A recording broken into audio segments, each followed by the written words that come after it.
3টি নয় 5টি ব্লক। আজ আমিরে জামাত ইউনাইটেড হাসপাতালে গিয়েছিলেন এনজিওগ্রাম করার জন্য। মূলত হার্টে রিং পরানোর উদ্দেশ্যেই তার এই যাত্রা, কিন্তু পরীক্ষার পর জানা যায় তার হার্টই 3টি নয় মোট 5টি ব্লক রয়েছে। খবর শুনে প্রায় 100 হৃদরোগ বিশেষজ্ঞ সহ চিকিৎসক হাসপাতালেই ছুটে আসেন। জরুরি ভিত্তিতে বোর্ড গঠন করে সিদ্ধান্ত নেওয়া হয় উন্নত চিকিৎসার জন্য জামাতের আমিরকে সিঙ্গাপুরে পাঠানো হবে। তবে আমিরে জামাত স্পষ্ট ভাষায় বলে দেন, আমি যদি চিকিৎসার জন্য বিদেশেই যাই তবে দেশের সাধারণ মানুষ এই দেশের চিকিৎসা ব্যবস্থার প্রতি আস্থা নষ্ট হয়ে যাবে। আমি এদেশের ডাক্তারদের হাতেই চিকিৎসা নিতে চাই ইনশাআল্লাহ।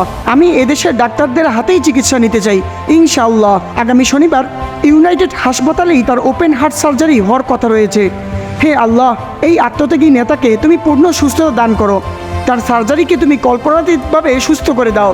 এই দেশের খেদমতে তুমি তাকে কবুল করে নাও, আমিন।